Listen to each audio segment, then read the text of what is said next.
सबसे पहले गायत्री महामंत्र। ओम भूर्भुवः स्वः तत्सवितुर्वरेण्यं भर्गो देवस्य धीमहि धियो यो नः प्रचोदयात्। चलिए, तो कल हम लोगों ने संविधान में मौलिक अधिकारों भाग 3 वाला पार्ट कंप्लीट किया था। आज हम बात करेंगे भाग 4 की। तो पार्ट 3, पहले मैंने आपको बताया था कि फंडामेंटल राइट्स क्या है, तो उसकी डेफिनेशन क्या है। जो पार्ट 3 में, संविधान के पार्ट 3 में है, वो फंडामेंटल राइट्स है। यही डेफिनेशन है कि पार्ट 3 में जो है वो फंडामेंटल राइट्स हैं। पार्ट 4 में डीपीएसपी हैं, directive principles of state policy. और डीपीएसपी की सबसे बड़ी विशेषता ये है कि इसमें भी राज्य शब्द इम्पॉर्टेंट है, राज्य के नीति निदेशक तत्व। और मौलिक अधिकारों में आर्टिकल 13 में, आर्टिकल 12 में जो राज्य की परिभाषा है वही राज्य की परिभाषा आर्टिकल 36 में। राज्य की डेफिनेशन दोनों में एक जैसी है, क्योंकि मौलिक अधिकार किसके अगेंस्ट मिले हुए हैं? राज्य के अगेंस्ट। तो राज्य के अगेंस्ट मौलिक अधिकार हैं, और नीति निदेशक तत्व किसको निभाना है? राज्य को निभाना है।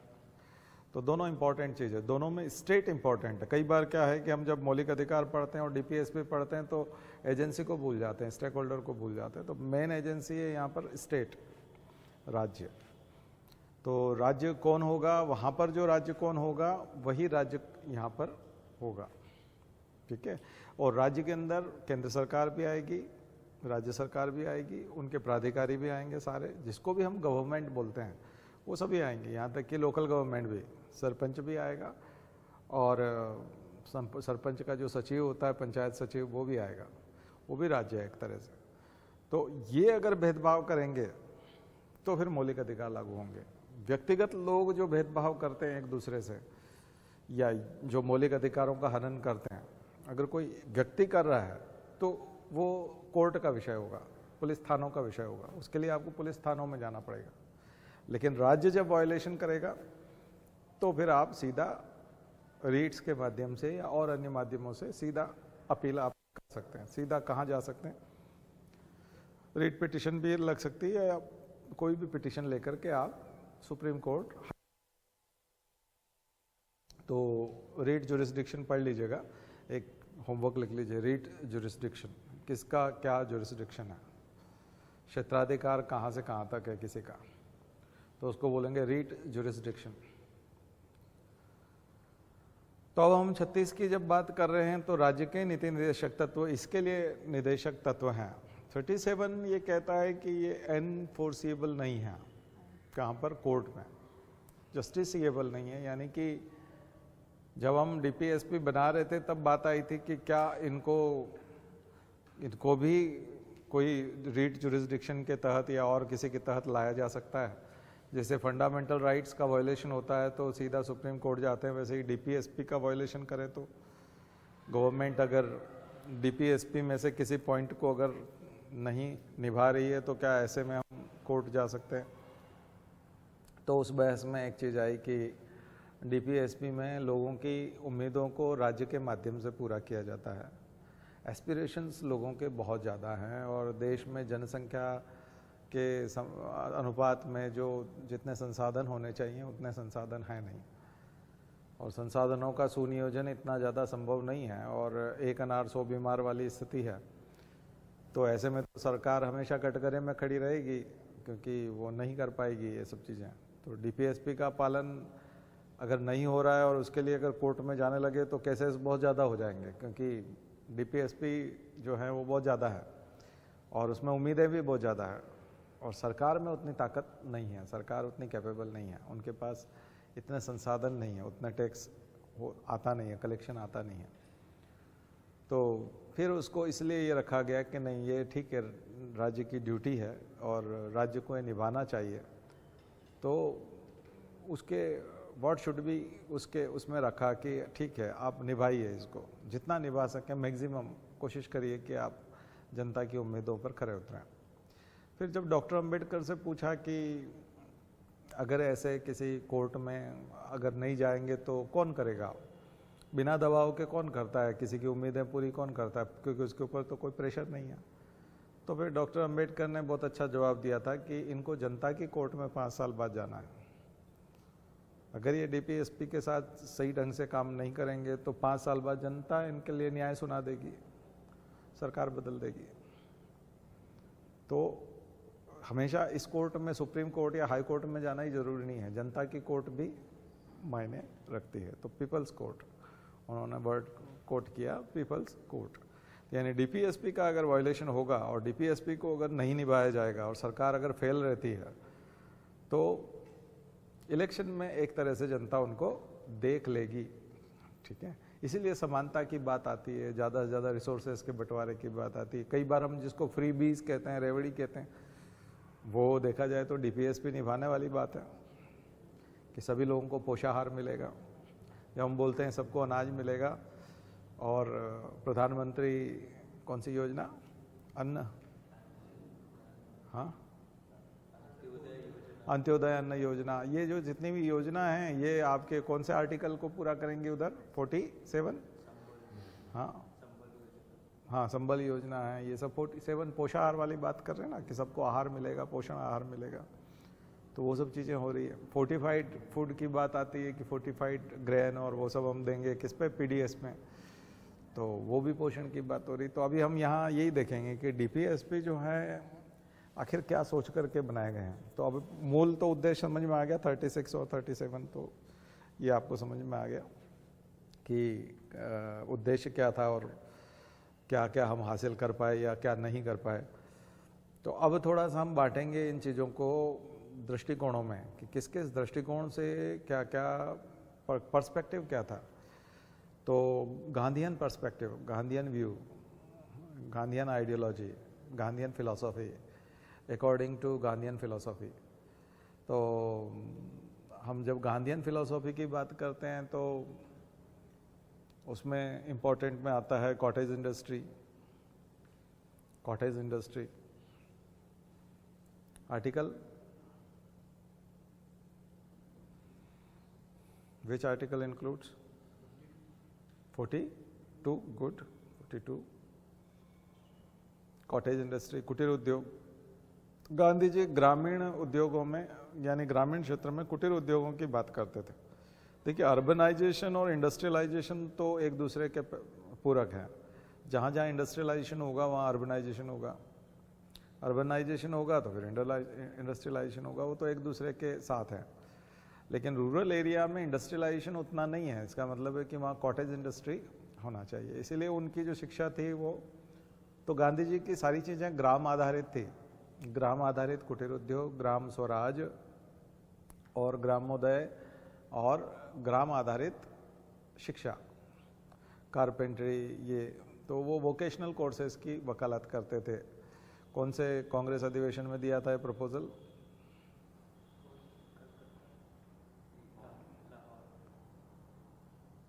– 1924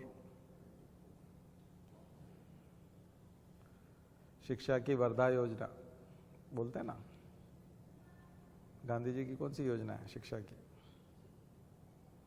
एजुकेशन प्लान गांधी का, बेलगांव वर्धा योजना, हाँ ठीक है। तो जो भी है इसका फिर बनाने के लिए मौलाना आज़ाद को उन्होंने कहा था कि इसके बारे में बनाइए, तो वो पढ़िएगा उसको। तो ये जो चीज़ें हैं वो गांव आधारित, गांव, इसलिए ग्राम पंचायत की बात आती तो गांधीयन फिलोसॉफी है, वो ग्राम स्वराज की बात कर रहे हैं, है ना। कई बार वो उसको ग्राम राज्य को, ग्राम स्वराज को ही वो राम राज्य बोल देते हैं कि यही राम राज्य है ना। राम राज्य का मतलब ये है कि क्वेश्चन देखिए, डेमोक्रेसी, डेमोक्रेसी डेमोक्रेटिक डिसेंट्रलाइजेशन, पंचायती राज का मतलब है डेमोक्रेटिक डिसेंट्रलाइजेशन। डेमोक्रेटिक डिसेंट्रलाइजेशन का मतलब है कि power of question, right to question, right to question, किससे करेंगे? To authority. किससे क्वेश्चन करना है? अथॉरिटी से क्वेश्चन करना है। तो राम के समय में वो जो कहानी आती है धोबी वाली, एक साधारण सा नागरिक है, धोबी को तो कोई भी पीट पाट के चुपचाप बिठाया जा सकता था, लेकिन सीता को जंगल में भेजने की क्या जरूरत थी? स्टोरी जो भी रही हो सकता है ये स्टोरी नहीं हो, लेकिन जिस भी तरीके से है कि राम जो है वो भगवान है और राजा भी है, लेकिन वो उसकी एक साधारण से नागरिक की बात से अपनी पत्नी तक को जो है वो जंगल भेज देते हैं। गर्भवती पत्नी उनकी जंगल चली जाती है, ठीक है, और बाद में बच्चे बहुत कष्ट उठाते हैं और बहुत मुश्किल से उनका मतलब पालन पोषण होता है। तो ये परिस्थिति, इसका मतलब है कि राजा से, राम राज्य तो उसी को कहेंगे कि राजा से क्वेश्चन भी हो सकता है। राजा कोई मतलब निरंकुश नहीं है, राजा तानाशाह नहीं होगा, राजा जनता उससे सवाल कर सकती है। यही राम राज्य है, तो यही पंचायती राज है। तो जब वो बात करते हैं तो पंचायती राज में क्या है कि जनता को ग्राम सभा में एक एक आदमी को सरपंच से और सचिव से क्वेश्चन करने की आज़ादी है, और जितने भी वोटर हैं गांव के वो सब ग्राम सभा के सदस्य हैं, सारे सांसद हैं गांव के, सभी के सभी, यानी एक एक व्यक्ति जो गांव का है। ये शहरों में उतना नहीं है। शहर में आप देखो कभी कि ग्राम सभा की मीटिंग होती है, प्रत्येक व्यक्ति जो 18 साल से ऊपर का है उस मीटिंग में जाता है और जा सकता है वो, और सिग्नेचर कर सकता है। शहरों में ऐसा है क्या? इसलिए ग्राम स्वराज ही अपने आप में राम राज्य है समझ। तो जो पंचायती राज व्यवस्था, डेमोक्रेटिक डिसेंट्रलाइजेशन है, वो राम राज्य जैसा ही है, अगर आप उस घटना से, धोबी वाली घटना से कंपेयर करें तो।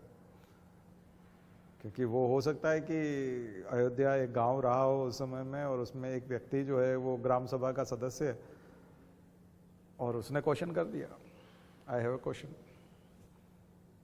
तो उस क्वेश्चन को माना गया, ठीक है। ऐसा नहीं कि उसको चुप करा दिया कि तुम, एक आदमी बोल रहा है ना, ज़्यादा तो बोल नहीं रहे, उसको चुप कराया जा सकता, समझौता हो सकता था, बैकडोर उसको कुछ सपोर्ट दिया जा सकता था कि चलो तुमको कुछ दे देंगे, चुप रहा करो, कुछ भी हो सकता था। तो फिर क्यों नहीं हुआ, ठीक है। तो ये जो चीज़ है, इसी से फिर गांधी जो है जब बोलते हैं कि ग्राम स्वराज जो है राज्य ये करेगा व्यवस्था, पंचायतों की व्यवस्था करेगा। राज्य का यह कर्तव्य होगा कि वो गाँव में पंचायतों की व्यवस्था करेगा। आर्टिकल 40, तो आर्टिकल 40 जब पंचायतों की बात करता है तो ये गांधीयन फिलोसॉफी इसीलिए निकल करके आई, ठीक है। और भी बहुत सारी चीज़ें हैं कि गांधी स्वावलंबन के बहुत पक्षधर थे, वो बहुत फेवर करते थे स्वावलंबन को, सेल्फ डिपेंड, सेल्फ रिलायंस। और सेल्फ रिलायंस के लिए उन्होंने टॉलस्टॉय फॉर्म बनाया था, उनके दोस्त ने उनको दिया था, कालिनबाग ने, जर्मन फ्रेंड था उनका कालिनबाग। उसने अफ्रीका में जो टॉलस्टॉय फॉर्म दिया था, फिनिक्स तो पहले बन गया था, बाद में टॉलस्टॉय फॉर्म दिया, तो उन्होंने कहा सत्याग्रहियों की आवश्यकताएं कम होनी चाहिए। एक सत्याग्रही सेल्फ डिपेंड होना चाहिए, क्योंकि आप सत्याग्रह करोगे तो आप तो हड़ताल करते हो एक तरह से, वेतन आपको मिलता नहीं है और आप जिद पे अड़े रहते हो, मांगे मनवाते हो। तो फिर ऐसे में जब वेतन नहीं मिलेगा, मांगे मनवाते हो, तो फिर ऐसा होना चाहिए कि आपके रहने की जगह आपकी खुद की होनी चाहिए, खाने पीने की व्यवस्था आप खुद करते हो स्वयं, और वस्त्र भी आपका खुद का होना चाहिए। तो वहाँ चरखा एक तरह से खादी के वस्त्र पहनो, यहाँ तक कि मुंडन कराओ ताकि हेयर कट वगैरह ना कराना पड़े, हेयर ऑयल ना लगाना पड़े। तो जो गांधी ने वहाँ बाल खत्म कर लिए थे अपने, मुंडन कर लिया था खुद का, जब वो टॉलस्टॉय में सेल्फ डिपेंड, सेल्फ रिलायंस की बात कर रहे थे। उन्होंने कहा मुंडन करके रहेंगे, खादी पहनेंगे, जो खुद की बनाई, खुद का कपड़ा खुद बनाएंगे, खुद के खाने का अनाज खुद उगाएंगे, खुद जो फल खाने वो खुद उगाए जाएंगे पेड़। तो उन्होंने टॉलस्टॉय में यही किया था। तो जब वो इसकी बात करते हैं तो ग्राम स्वराज में आप देखोगे कई लोग बोलते हैं गांव में खर्चा कम होता है, शहरों में खर्चा बहुत ज़्यादा है, क्योंकि हर चीज़ खरीद के लाना पड़ती है। गांव में कई बार सब्जी उसके घर से हो जाती है, दूध हो जाता है, अनाज हो जाता है, मकान का किराया नहीं लगता। गांव में इतनी दूरी पे कहीं जाना नहीं पड़ता कि ट्रांसपोर्ट के पैसे देना पड़े, बस में बैठना पड़े, कुछ नहीं होता है, सब नज़दीक होता है। तो गांव में पैसे बच जाते हैं। गांव में जो खास करके टीचर हैं उनके पास पैसे बच जाते हैं, वो मकान भी बना लेते हैं शहर में और बच्चों की शादियां भी करते हैं। शहरी जो लोग हैं वो नहीं कर पाते हैं ये सब, उनको बहुत दिक्कत आती है क्योंकि उनका खर्चा बहुत है। क्योंकि ग्राम जो है हमारे स्वावलंबी ग्राम है, और जितना ज़्यादा स्वावलंबी ग्राम उसको हम आदर्श ग्राम कहते हैं, है ना। जितना ज़्यादा स्वावलंबन उतना ज़्यादा आदर्श स्थिति। और अब धीरे धीरे जो नए ज़माने में जैसे बायोगैस लगा दिया या और कुछ टेक्नोलॉजी ने भी वो कर दिया, अब सोलर लग जाएंगे, बायोगैस लग जाएंगे, और ख़ास करके मोबाइल ने तो खैर चेंज कर ही दिया। तो यही है कि बस ये है कि वहाँ उत्पादन के साधन सीमित हैं और कमाने के साधन कम हैं, तो फिर आप अपनी आय को आसानी से नहीं बढ़ा सकते। या तो फिर आपके पास कृषि का एरिया ज़्यादा है, सोइंग एरिया ज़्यादा है, तो आप उसमें आय बढ़ा सकते हैं, अदरवाइज़ नहीं बढ़ा सकते, है ना। तो ये है। तो गांधी जो है वो समेटने की बात करते हैं, फैलाने की बात नहीं करते हैं। और गांव समेटते हैं, गांव चीज़ों को समेटते हैं, खर्चे को समेटते हैं, आवश्यकताओं को समेटते हैं। तो इसलिए वो 40 जो है, 40 की ये व्याख्या कभी नहीं सुनेंगे आप, कहीं पे भी नहीं सुनेंगे इस टाइप से कि गांधीयन फिलोसॉफी कैसे हुई। तो गांधीयन फिलोसॉफी इस तरह से हुई। और सबसे बड़ी बात है कि न्याय के लिए हम खर्चीली न्याय व्यवस्था में नहीं जाएंगे, ग्राम न्यायालय होंगे, क्योंकि पंचायत होगी तो गाँव की पंचायत में ही निपटारे किए जाएंगे। दूसरे न्यायालयों में फिर वकील की फ़ीस बहुत ज़्यादा होती है, कागज़ बनाने की फ़ीस होती है, फाइल बनाने की फ़ीस होती है, आज के ज़माने में फ़ोटो कॉपी की और कितनी सारी फ़ीस होती है, कितने सारा पैसा लग जाता है। तो उसको ना तो स्टाम्प ड्यूटी देना है, कुछ नहीं। गांव के पंचायत में आपने अपनी बात रख दी, पंचायत जिस दिन बैठेगी उस दिन फैसला हो जाएगा, सभी लोग मानेंगे। ग्राम न्यायालय, तो बीच में मध्य प्रदेश भारत का पहला प्रदेश था ग्राम न्यायालय स्थापित करने वाला। और उस ग्राम न्यायालय के कंसेप्ट में उसको तहसीलदार की शक्तियाँ भी दी गई थी, उसको पुलिस थाने की शक्तियाँ भी दी गई थी, और उसको छोटी कोर्ट की जो छोटी मोटी जो चीज़ें हैं, मामूली बाइक से बाइक टकरा गई, अब ये मोटर व्हीकल एक्ट में वहाँ नहीं जाएगा, वो गांव में ही निपट जाएगा। एक बाइक वाले ने दूसरे बाइक वाले को टक्कर मार दी, इतने में 70-80 हज़ार रुपये पूरे हो गए उसके कोर्ट में, जो कि मामूली सी बात थी। ठीक है, तो ऐसी चीज़ें में नया बाइक आ जाता है। ठीक है, होता है कि नहीं होता। कई बार वकील जो है वो तारीख पे तारीख लगवाता रहता है, पहुँचता नहीं। वकील कभी नहीं चाहता आपका कि मामला निपट जाए, मामला निपट जाएगा तो उसका काम खत्म हो जाएगा। ठीक है, वो तो चाहता है कि मामला लंबा चले। तो खर्चीली न्याय व्यवस्था से खर्चीली आजीविका और खर्चीला रहन सहन, फैशन। तो गांव में ज़्यादा फैशन अब तो करने लगे हैं बच्चे, लेकिन पहले नहीं होता था। गांव के लोग बहुत ज़्यादा फैशन नहीं करते थे, तो खर्चा कम होता है जी। तो शिक्षा भी वहीं पर लोकल स्थानीय भाषा में शिक्षा देने की बात थी। और वोकेशनल एजुकेशन, अगर कोई बढ़ई है, कारपेंटर है, थोड़ा सा यहाँ गांधी जातिवाद का फेवर करते हुए दिखते हैं कि परंपरागत पेशे करिए जो आपका परिवार करता आ रहा है। जबकि गांधी बैरिस्ट्री करके आए थे इंग्लैंड से वो खुद इंग्लैंड से पढ़ के आए थे, बैरिस्ट्री उस जमाने में कर ली, लेकिन उसको कह रहे हैं कि आप बढ़ई के बच्चे हैं, कारपेंटर के बच्चे हैं, तो आप कारपेंट्री सीखिए, ये आपका बिजनेस होना चाहिए और इसी में फ्यूचर देखिए, क्योंकि ये बहुत बेस्ट है। इससे आप सरकार से नौकरी नहीं मांगेंगे और समाज पे बोझ भी नहीं बनेंगे, बल्कि जल्दी कमाने लग जाएंगे, है ना। तो हम जब 11th क्लास में पढ़ते थे तो हमको चाय नाश्ता कराने वाला बच्चा कारपेंटर का बच्चा था, क्योंकि वो खुद ही कुछ ना कुछ ऐसा काम करता था संडे को और शाम सुबह में कि उसके पास पैसे होते थे, खुद के पास खुद के कमाए हुए पैसे होते थे। हम लोगों के पास नहीं, हम फैमिली पे डिपेंड थे।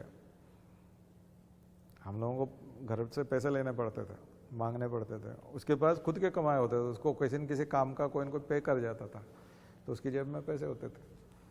तो गांधी सही थे इस मामले में, उसने कितना जल्दी कमाना शुरू कर दिया। लेकिन आज के ज़माने के हिसाब से देखें, पीएससी अगर करना हो किसी को, तो अगर ऐसा काम करने लग जाएगा तो तैयारी कैसे करेगा।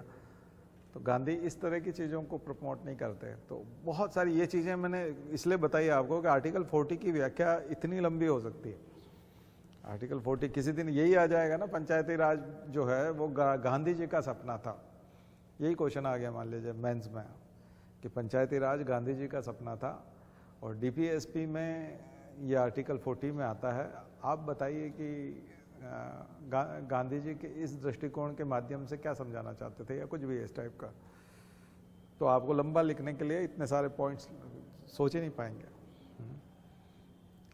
चलिए, गांधी जी की एक बात और कर लें, लीकर बैन, शराबबंदी। गांधी जी नशे के बहुत ज़्यादा खिलाफ थे। तो नशा 47 का ही पार्ट है, ठीक है। जहाँ पोषाहार की बात की गई उसी का उल्टा रुक गया था। पोषाहार की बात है उसका उल्टा, न्यूट्रिशनल के अगेंस्ट जो इंजूरियस टू हेल्थ हो, जो हेल्थ को इंजूरी कर सके। जो एक पोषाहार वाली जो बात आती है, न्यूट्रिशनल वाली बात आती है, वो एक तरह से हेल्थ वाली बात आती है, स्वास्थ्य को ठीक करने वाला। और जब आप ड्रिंक की बात करते हैं कि कोई शराब पी रहा है तो वो स्वास्थ्य को नुकसान करने वाला, तो दोनों उसी का पार्ट है, ध्यान रखिए। एक तरफ पोषाहार, गांधी उसकी बात नहीं कर रहे, पोषाहार की बात नहीं कर रहे, वो कौन सी बात हो जाएगी? पोषाहार की जब बात करेंगे, न्यूट्रिशन की बात करेंगे तो समाजवादी बात हो जाएगी, समता मूलक समाज, ठीक है। देखिए गांधी अधिकारों की ज्यादा वकालत नहीं करते, मौलिक अधिकारों की या अधिकारों की ज्यादा वकालत नहीं करते गांधी। उनका मानना है कि कर्तव्य पहले होने चाहिए, आप कर्तव्य निभाइए, अधिकार भूल जाइए, अधिकार मिल जाएंगे आपको, लेकिन कर्तव्य फर्स्ट, ड्यूटी फर्स्ट। तो गांधी जी के हिसाब से ड्यूटी फर्स्ट। और वर्तमान गवर्नमेंट का भी, आरएसएस का और वर्तमान गवर्नमेंट का भी यही मानना है, ड्यूटी फर्स्ट, नेशन के प्रति ड्यूटी। आरएसएस के 100 साल होने जा रहे हैं, संविधान को 75 साल होने जा रहे हैं। ये सब इंपॉर्टेंट क्वेश्चन है, क्योंकि राजपथ को बदल के ड्यूटी, कर्तव्य पथ कर दिया मोदी जी ने। राजपथ का नाम क्या किया? कर्तव्य पथ। कर्तव्य पथ करने का मतलब ये है कि इस देश के नागरिकों को अपने अधिकारों की ओर ध्यान नहीं देना चाहिए। कर्तव्य, हमने क्या किया है, देश ने हमारे लिए क्या किया ये नहीं सोचना है, सरकार ने हमारे लिए क्या किया ये नहीं सोचना है, स्टेट हमारे लिए क्या कर रहा है ये नहीं सोचना है, बल्कि ये सोचना है कि हम देश के लिए क्या कर रहे हैं, समाज के लिए हमने क्या किया, हमारा क्या कंट्रीब्यूशन है, हम उस पर फोकस करें। तो अराजकता अपने आप खत्म हो जाएगी, कोई बेरोजगारी की बात नहीं करेगा, रोजगार की बात नहीं कर, रोजगार की बात करना मतलब ये पश्चिमी अवधारणा है, उनका मानना है कि ये पश्चिमी अवधारणा है, वेस्टर्न थॉट है, जहां वो सरकार को जिम्मेदार ठहराते हैं। कार्ल मार्क्स की जो विचारधारा है उसके उलट है। कार्ल मार्क्स हर चीज़ के लिए फिर वो किसी व्यक्ति की खामी भी है तो एक तरह से वो उसके लिए स्टेट को जिम्मेदार ठहरा रहा है, अमीरों को जिम्मेदार ठहरा रहा है, दूसरे लोगों ने इकट्ठा कर लिया इसलिए इसके पास नहीं है। गांधी का ऐसा नहीं है, बोले दूसरों ने जो इकट्ठा किया है वो दरअसल कोई इकट्ठा नहीं किया है, वो समाज की ही दौलत है, वो केवल ख्याल रख रहे हैं उसका, ट्रस्टी हैं वो। जो अमीर आदमी है वो, गांधी का ट्रस्टीशिप का सिद्धांत, गांधी का प्रिंसिपल है ट्रस्टीशिप प्रिंसिपल। ट्रस्टीशिप मतलब सोसाइटी में जो पूंजी है अगर वो किसी एक जगह इकट्ठी है तो एक व्यक्ति को रखवाली करनी पड़ेगी। तो वो जो पूंजीपति आदमी है, अमीर आदमी है, वो रखवाली करने वाला आदमी है, केवल वो केयर टेकर है, केवल वो ट्रस्टी है, उसने जनता का पैसा संभाल के रखा हुआ है, इससे ज़्यादा और कुछ नहीं, वो पैसा उसका नहीं है, वो केवल केयर कर रहा है। तो कई बार आदमी को लगता है ऐसा सौभाग्य हमको भी मिले, हम भी केयर करना चाहते हैं, थोड़ा से बड़े से ढेर का केयर हम भी करना चाहते हैं, ठीक है, क्योंकि बहुत हो गया, कुछ काम धाम नहीं है, केयर ही कर लें, ठीक है। तो अभी शादी आपने देखी थी अंबानी की, केयर करने वाले की शादी कितनी अच्छी थी, महंगी थी, कितने करोड़ की थी, ठीक है। तो गांधी जी होते तो फिर उनको दिखाते केयर बहुत अच्छे से हो रही है, ठीक है ना। तो ट्रस्टीशिप का सिद्धांत यही वाला सिद्धांत है, ये वहाँ जाएगा, ये सारी चीज़ें जाएगी और सारी चीज़ें कम्युनिज्म और मार्क्स में भी जाएगी, क्योंकि वो उसका दूसरा पहलू है। गांधी का जो वाद है वो सर्वोदय है, सबका उदय, जबकि मैंने आपको बताया था कि बीजेपी के जो पितृपुरुष हैं दीनदयाल उपाध्याय, वो अंत्योदय की बात करते हैं, अंतिम आदमी। इसलिए देखो अभी आप दिल्ली में कभी भी भारत सरकार में, जब से मोदी जी की सरकार आई है, गांधी गांधी ही रटा जाता है, दीनदयाल उपाध्याय का ज़्यादा जिक्र नहीं है, क्योंकि दीनदयाल उपाध्याय बहुत कट्टर बीजेपी वाले, बीजेपी के संस्थापक हैं वो, और वो बहुत ज़्यादा कट्टर हैं किस मामले में, लोक कल्याण के मामले में। वो बोलते हैं कि लाइन में जो सबसे बुरी स्थिति में है, सबसे बेकार स्थिति में जो आदमी है, जिसके पास कुछ नहीं है, उसकी बात करो, अंतिम आदमी का उदय करो, जो समाज में अंतिम स्थिति में है, अंतिम पायदान पे बैठा हुआ है, उसका उदय कर दो, बाकी का अपने आप हो जाएगा। क्योंकि उसका करने जा रहे हो इसका मतलब है कि बाकी का तो हो ही जाना है।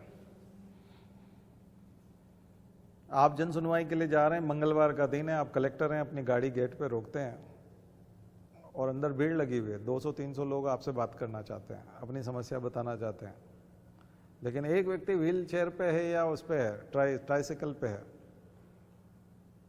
और वो उस लाइन में नहीं लग पा रहा है, लेकिन आप कार से उतरते देखते हैं, और अगर आप उस व्यक्ति के पास चले गए, ट्राइसाइकिल वाले के पास, और उससे पूछ लिया, लाओ तुम्हारा कागज क्या है भाई, कैसे आए, और उसका कागज आपने ले लिया और अपने अधिकारी को बुला के बोल दिया कि इसको यहीं पे जो है इसका जवाब, इसका सिग्नेचर करके रिसीट दो और इसकी जो प्रॉब्लम है वो 48 घंटे में ठीक करो, ये क्यों आया? अंत्योदय है, अंतिम आदमी का उदय मतलब ये होता है। उससे ऑफिस में एक मैसेज जाएगा कि हर आदमी से ठीक से बात करनी है, उसकी प्रॉब्लम सॉल्व करनी है, फिर शाम तक देखोगे कि काफी हद तक आप अंत्योदय कर चुके होंगे। सर्वोदय का मतलब है आपको अंतिम आदमी का भी देखना है और पहले आदमी का भी देखना, अमीर आदमी का भी देखना है। गांधी का है सर्वोदय, सर्व उदय, सबका उदय, सबका साथ, सबका विकास, यही सर्वोदय है, अंत्योदय नहीं है। इसलिए बीजेपी के जो पितृ पुरुष हैं उनका संदेश बिल्कुल अलग है। इसलिए बीजेपी और अभी की जो गवर्नमेंट है उसको मोदी सरकार कह सकते हैं, बीजेपी सरकार नहीं कह सकते। बीजेपी की फिलॉसफी बिल्कुल अलग है, ठीक है, उसमें दीनदयाल उपाध्याय की झलक नहीं मिलती है, अंत्योदय की झलक नहीं मिलती, बल्कि अंत्योदय करते समय उसको रेबड़ी कहा जाता है, ये आ गए देखो अब इनको दे दो सब, वो वाली लैंग्वेज होती है, मतलब मैसेज और उल्टा है। तो डीपीएसपी में ये जो भाव है ना, ये वाले भाव हैं डीपीएसपी में जो मैं बोल रहा हूँ, यही गांधीयन फिलोसॉफी है,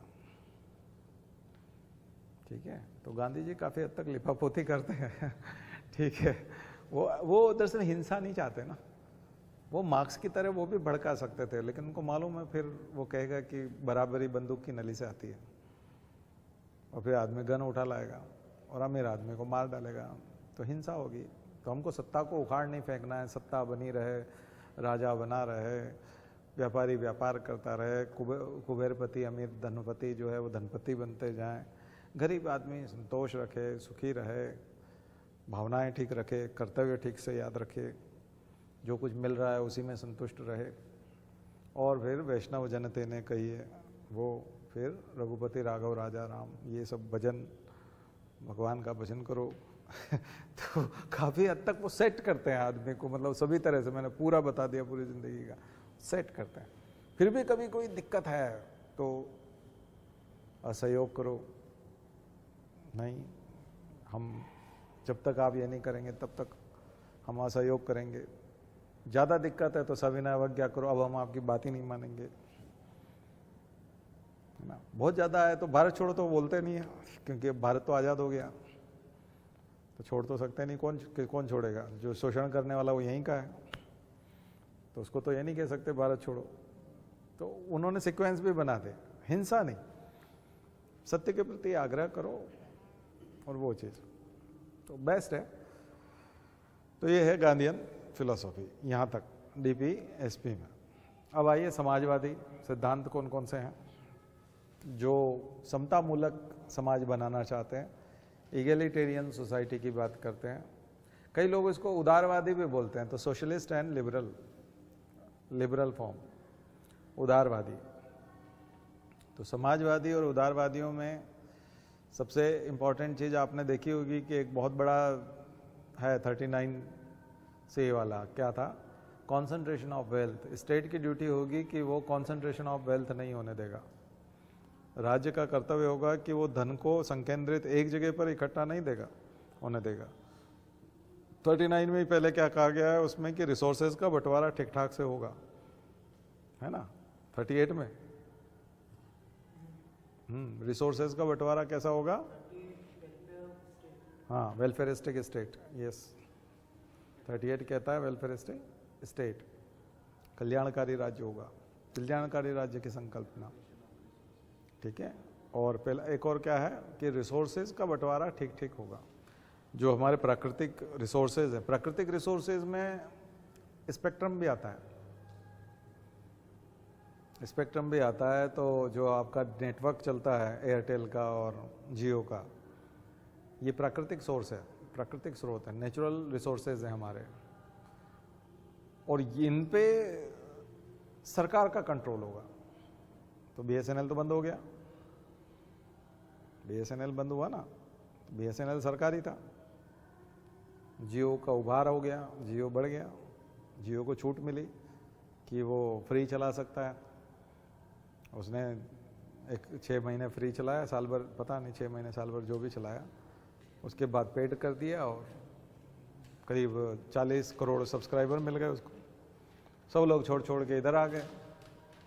अब बार बार तो आदमी अपना वो सब कराएगा नहीं। पोर्टेबिलिटी की सर्विस भी उन्हीं के लिए एक तरह से शुरू की। उससे पहले जिसका सिम है वही रहता था।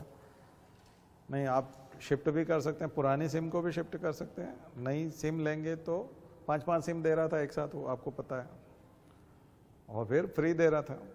उनको मालूम है 5 फ़ोन में डलेगी, अभी फ्री है, व्हाट्सएप चलाने की आदत हो जाएगी, यूट्यूब के टिकटॉक देखने की आदत हो जाएगी, ये सब आदतें छूटेंगी थोड़ी। और जब फ्री बंद कर देंगे तो सब डेटा खरीदेंगे। बट वो फ्री था, तो ये तो कॉन्सेंट्रेशन ऑफ वेल्थ होने दिया गया ना, और प्राकृतिक रिसोर्सेज को एक आदमी को पकड़ा दिया एक तरह से। स्पेक्ट्रम क्या है? हवा में है ना। स्पेक्ट्रम क्या है? बैंड्स हैं हमारे। जो आप रेडियो चलाते हैं वो स्पेक्ट्रम में बैंड, इतने किलो हर्ट्ज पे, मीटर हर्ट्ज पे फलाना रेडियो चलता है। आप एफएम सुनते हैं तो उसमें हर्ट्ज है ना, तो वही हर्ट्ज जो हैं वो आपको नेटवर्क दे रहे हैं, उसी हर्ट्ज पे आप बात कर पाते हो, वही स्पेक्ट्रम है। तो केवल ऑयल और पेट्रोल और तो हमारे पास बहुत कम है, लेकिन फिर भी हमारे यहाँ ओएनजीसी है, हम लोग हिंदुस्तान पेट्रोलियम है, भारत पेट्रोलियम है, इस तरह की बहुत सारी जो कंपनियां हैं, ये सब गवर्नमेंट की है। ये इसी डीपीएसपी की बदौलत है, क्योंकि उसने कहा कि प्राकृतिक रिसोर्सेज पे कम से कम गवर्नमेंट बैठी रहे। कोल इंडिया लिमिटेड है, गवर्नमेंट की कंपनियां हैं ज़्यादातर। प्राकृतिक रिसोर्सेज पे कौन है?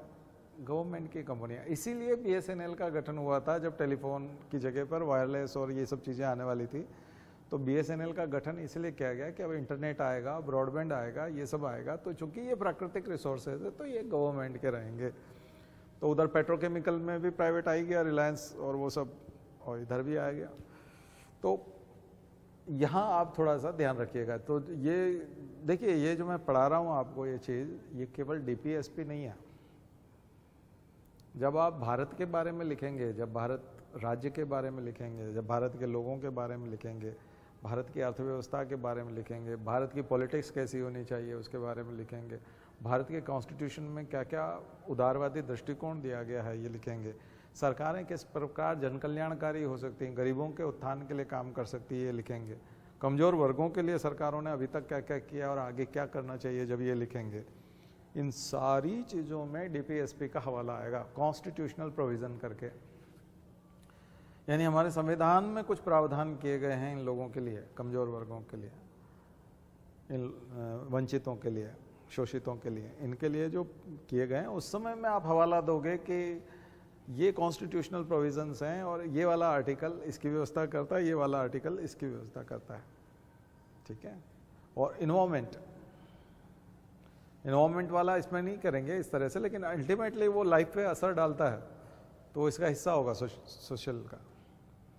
इन्वॉल्वमेंट वाला 48 और 48A संशोधन था। तो क्यों था 48? मैं बीच में थोड़ा जंप कर गया। इन्वॉल्वमेंट में इसलिए लिख के आया क्योंकि कॉन्स्टिट्यूशनल प्रोविज़न हम हमेशा इन्वॉल्वमेंट में लिखते हैं। इन्वॉल्वमेंट के बारे में जब भी लिखेंगे तब कॉन्स्टिट्यूशनल प्रोविज़न लिखेंगे कि कॉन्स्टिट्यूशन में कहाँ कहाँ इन्वॉल्वमेंट की बात की गई है। राज्य की ड्यूटी क्यों है? राज्य की ड्यूटी इसलिए कि ये कमज़ोर वर्गों, जब भी इन्वॉल्वमेंट खराब होगा, कमज़ोर वर्ग सबसे ज़्यादा प्रभावित होगा। बहुत ज़्यादा बाढ़ आएगी, अतिवृष्टि होगी, फ्लड आएगा, तो नदी के किनारे, नालों के किनारे जो रहने वाले लोग हैं वो ज़्यादातर गरीब झुग्गी बस्तियां हैं, उन्हीं के घर बह के चले जाते हैं पूरे पूरे। इसलिए आप कभी भी बारिश के दिनों में बाढ़ वाली जो घटनाएं देखते हैं तो ज़्यादातर किन के घर डूबते हैं और पूरी तरह से ख़त्म हो जाते हैं? जो गरीब लोग होते हैं खास करके। कई लोगों को आप देखते हो 3rd फ्लोर पे खड़े हैं, 4th फ्लोर पे खड़े हैं, नीचे पानी भरा हुआ है, उनके पास ये सब नहीं होता। 3rd फ्लोर 4th फ्लोर एक ही फ्लोर होता है और उसमें पानी भर जाता है, तो उनको पलायन करना पड़ता है। भूकंप में सबसे ज़्यादा नुकसान किसको होता है? भूकंप में थोड़ा सा उल्टा है, उनके पास झोपड़ी होती है, उसके गिरने से मरते नहीं उतने, है ना। बाकी अग्नि दुर्घटनाएं उनके यहाँ होती है ज़्यादातर, फायर वाली। और उनके यहाँ पर क्लाइमेट चेंज के कारण जो असर आते हैं, हीट बल्ब टेम्परेचर जो खूब चल रहा है, तो एक शॉर्ट नोट लिख लीजिएगा, heat bulb temperature, humidity, temperature versus humidity. Temperature और ह्यूमिडिटी दोनों की बात करें तो गर्मी के दिनों में ह्यूमिडिटी भी बड़ी होती है, इसलिए भोपाल का 44 डिग्री और बंगाल का यानी कोलकाता का 39 डिग्री 38 डिग्री बराबर होता है, क्योंकि वहाँ ह्यूमिडिटी ज़्यादा है, और वो 38 डिग्री पे भी उतना ही नुकसान करता है जितना भोपाल का 44 डिग्री नुकसान करता है, सेम। तो वहाँ 40 होना और यहाँ 46 हो जाना बराबर हो जाएगा, ठीक है। तो उसको बोलेंगे हीट बल्ब टेम्परेचर।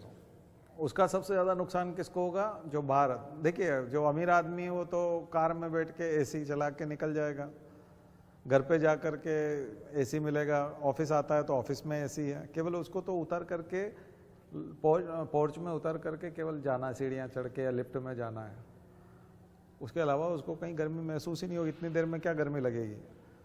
लेकिन गरीब आदमी को दिन भर धूप में रहना पड़ता है, एक बार वो निकल गया तो कमाने के लिए, तो फिर वो ऐसी ही धूप में अगर हीट बल्ब टेम्परेचर वाले में होगा तो 3 से 4 घंटे काम करने के बाद डेथ हो जाएगी उसकी।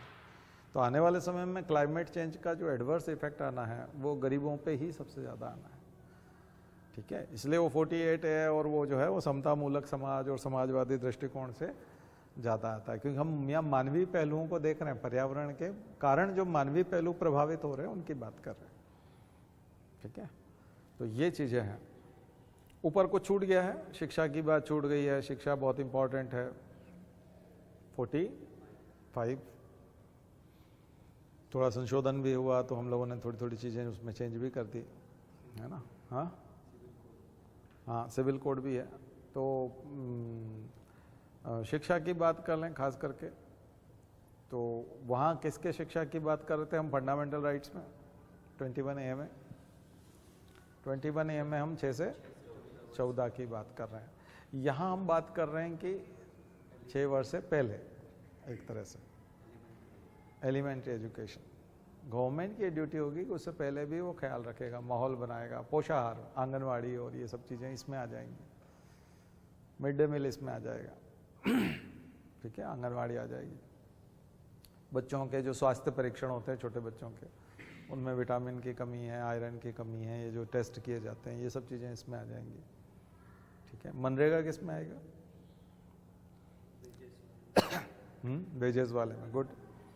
मिनिमम वेजेस वाले में आएगा मनरेगा 43, गुड। मनरेगा वहाँ आएगा। तो ये जो स्कीम है राइट टू एजुकेशन, RTE है ना, राइट टू एजुकेशन, ये एक्ट बन गया, पहले एक्ट नहीं था, पहले क्या था, सरकार की ड्यूटी थी, अब वो कानून है, कानून बन करके बाध्यता हो गई, मैंडेटरी हो गया सरकार के लिए। अगर उसका पालन नहीं करेंगे तो फिर सजा होगी, उसके लिए दंड का प्रावधान है, कानून बनने के बाद दंड का प्रावधान होता है। और कई लोग कहते हैं चलो ठीक है हम दंड भुगत लेंगे, दंड भुगतना वाली बात नहीं है, आप सजा याफ्ता हो जाते हैं, कन्विक्टेड। और एक बार आप कन्विक्टेड हो तो जब भी फॉर्म भरेंगे कहीं होगा, हर जगह पर ही लिखा जाएगा कि इसने एक बार सजा भुगती है। तो इसलिए कई लोग बोलते हैं इतनी सजा से, कोर्ट उठने तक की सजा होती है, उसको कई लोग इग्नोर करते हैं, वो सोचते क्या होता है उससे, ठीक है बैठ लिए 2-3 घंटा, 2 बजे जज ने कहा कि 5 बजे तक कहीं नहीं जाओगे, यहाँ यहीं बैठ जाओ, हिलो मत, यहीं बैठोगे तुम, तो उससे क्या हुआ? अरे भाई तुम्हारे रिकॉर्ड में लिखा जाएगा कन्विक्टेड हो ना, इक्विटल थोड़ी हुआ है, छूटे थोड़ी हो तुम, बाइज्जत बरी होना अलग चीज होती है और कन्विक्टेड होना अलग चीज, तो कन्विक्शन हुआ है आपका। तो कई लोग उसको लाइट लेते हैं कि इससे होगा क्या, दोबारा आप करिए सेम क्राइम, अब वो बढ़ेगा फिर सजा का दायरा आपका, क्योंकि ऑलरेडी ऐसी सजा तो आप सुधरे ही नहीं। एक दिन कहा था आपको कि यहाँ बैठिए, नहीं समझ में आया, तो उसमें इंक्रीमेंट लगते जाते हैं, ठीक है। तो इंक्रीमेंटल पनिशमेंट, वो शुरू होता है। तो ये उसको समझ में नहीं आता, लेकिन ये चीज़ें होती हैं। तो क्या बात कर रहे थे हम लोग? शिक्षा की बात कर रहे थे, है ना। तो इसलिए वो एक्ट जो है वो बहुत मायने रखता है। एक्ट आपको सजा दिलवाता है, ठीक है। बाकी उदारवादी में ही वापस चले के समाजवादी दृष्टिकोण में आप महिलाओं वाला लिखिए। महिलाओं से जुड़े हुए जितने भी मैटरनिटी लीव, मैटरनिटी बेनिफिट, अब पैटर्निटी भी शुरू हो गया है तो उसको भी यहीं लिख दीजिए, क्योंकि हेल्प तो महिला को ही मिलेगी। पैटर्निटी लीव, मैटरनिटी बेनिफिट, प्रसूति सहायता बोलते हैं हम लोग जनरली, सामान्यतः। मानवोचित काम की दशाएं, ह्यूमैनिटेरियन माहौल बनाएंगे, यानी काम, विशाखा गाइडलाइन जो सुप्रीम कोर्ट की गाइडलाइन है, वर्किंग प्लेस पर महिलाओं को सुरक्षा, यौन हिंसा, सेक्सुअल हरासमेंट से बचाना उनको। तो ऐसा काम का माहौल देना कि विकलांग आदमी भी काम कर सके, महिलाएं भी काम कर सकें, जो कास्टिज्म के कारण पीड़ित है, लोअर कास्ट पीपल है, वो भी काम कर सकें। और बुजुर्ग व्यक्ति हैं कोई और इस प्रकार के थोड़े से ज़्यादा ओल्ड एज वाले हैं और अगर उनकी जॉब चल रही है, पेंशन के नज़दीक है, तो ऐसे लोग भी काम कर सकें। तो मतलब कुल मिलाकर के काम की दशाएं, ज़्यादा धुआं ना हो, वातावरण अच्छा हो। रैंप की बात आती है हर जगह कि रैंप लगा है कि नहीं, क्योंकि विकलांगों को वहाँ तक पहुँचने की सुविधा है कि नहीं। कई जगहों पर लिफ्ट को माना जाता है, कई जगह क्रेशेस की बात आती है कि झूला घर है कि नहीं बच्चों के लिए। अगर कोई छोटे बच्चे वाली माँ है तो वो झूला घर में उसको छोड़ के काम पे आ सकती हैं। तो नज़दीक में ऐसे कुछ क्रेशेस होने चाहिए, ऐसी चीज़ें होनी चाहिए। तो ये सारी सुविधाएं जो है ये सब इसमें जाएंगी। और इसके ऊपर ढेरों चीज़ें हैं। आपको एक एक कानून लिखना पड़ेगा इनमें। कौन कौन से कानून लिख सकते हैं ऐसे? नर्सिंग के ऊपर जो कानून बने हैं उनको जोड़ेंगे। केयर इकोनॉमी वाली चीज़ें यहाँ लिखोगे। केयर इकोनॉमी एक बहुत बड़ी इंडस्ट्री है, वो यहाँ आएगा, क्योंकि ऐसे लोगों को केयर इकोनॉमी मिलती है, ठीक है। एजुकेशन में भी केयर इकोनॉमी वाले लोग, उसको भी उसी में लिया जाता है। महिलाओं के काम की चीज़ें ज़्यादातर केयर इकोनॉमी में ही मानी जाती है ना, तो उससे भी जुड़ा हुआ माना जाता है, ठीक है। हाँ, वो भी है। 43A क्या है? Participation of labour in management. हाँ, इंडस्ट्रियल मैनेजमेंट, उद्योगों के प्रबंधन में। हाँ, मजदूरों का भी पार्टिसिपेशन होगा प्रबंधन में। मैंने कहा था आपको पहले पिछली बार लेक्चर में कि 1970s के आसपास ये बहुत ज़्यादा प्रचलन में था। और तब यादगार मूवी कभी देखिएगा, यादगार मूवी देखिएगा, मनोज कुमार की, वो गाना एक तारा बोले तुन तुन वाला गाना सुनिएगा तो उससे समझ में आएगा आपको। और ढेरों फिल्में हैं अमिताभ बच्चन से लेकर के शत्रुघ्न सिन्हा और धर्मेंद्र, और जिसमें वो मजदूर बनता है और फिर वो मजदूरों का लीडर होता है और वो वहाँ मैनेजमेंट की बैठक में उनके साथ, मालिक के साथ बैठ करके मैनेजमेंट में पार्टिसिपेट करता है। वो बोलते हैं उसको बुलाओ, रघु नाम होता है, रामू नाम होता है, ऐसा नाम होता है, उसको फिर बुलाया जाता है और उसको उस बैठक में बिठाते हैं, है ना। फिल्मों में फिर वो थोड़ा सा मसाला डालने के लिए हमेशा फैक्ट्री मालिक की लड़की उसकी हीरोइन होती है और वो ऐसा होता है, लास्ट में फिर उसको पीटता है तो वो पब्लिक ताली बजाने के लिए बहुत सारी चीज़ें वो रखना पड़ती है मसाला फिल्मों में। लेकिन उनका उद्देश्य जो था वो 43A था, ध्यान रखिए 43A। ये संशोधन हुआ था, उसके बाद मूवीज़ बनती थी, यानी संविधान संशोधन के आधार पर मूवीज़ होती थी, ध्यान रखिए, है ना। माहौल था, वो माहौल था। इंदिरा गांधी उसको सपोर्ट करती थी, मेन चीज़ इंदिरा गांधी। तभी तो nationalisation of bank, her cheese government के हिसाब से। मनोज कुमार का नाम इसलिए भारत कुमार कर दिया था, मनोज कुमार मतलब भारत कुमार, लेकिन भारत रत्न उसको नहीं दिया क्योंकि वो किसको सपोर्ट करता था। हाँ, कांग्रेस वाले तो दे ही सकते थे, लेकिन अपने घर में भगत सिंह कोई नहीं चाहता ठीक है, पड़ोसी के यहाँ तो इस वजह से नहीं देते। तो ये चीज़ें हैं। बाकी अब इम्पोर्टेंट ज़्यादा है 49 तो स्मारकों के लिए है, मॉन्यूमेंट्स के लिए, उनकी सुरक्षा होनी चाहिए। हाँ, एनिमल हस्बेंड्री छूट गया, उसी का पार्ट है 48 का।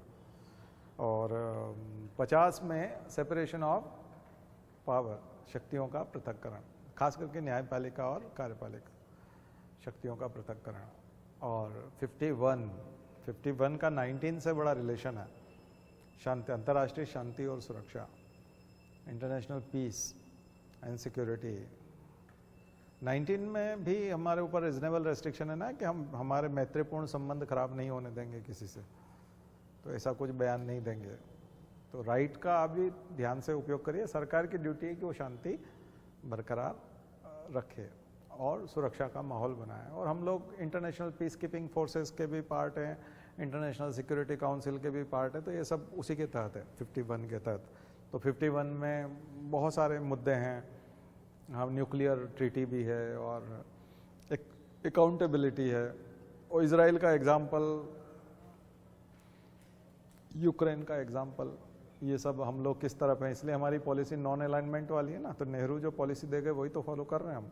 कभी यूक्रेन के जेलेंस्की के साथ खड़े रहते हैं, कभी पुतिन के साथ खड़े रहते हैं, यही तो करते थे नेहरू, यही बोलते थे नॉन अलाइन। अलाइन किसी के साथ होना ही नहीं है, आपको गठबंधन किसी के साथ नहीं देखना चाहिए, आप निष्पक्ष देखना चाहिए। तभी वो मोदी उसको कहते हैं देखो ये ठीक नहीं है, आज के ज़माने में कहाँ युद्ध वगैरह कर रहे हो। उसको भी समझाया जाता है भाई थोड़ी ध्यान रखो, तो दोनों को समझा के आ जाता है।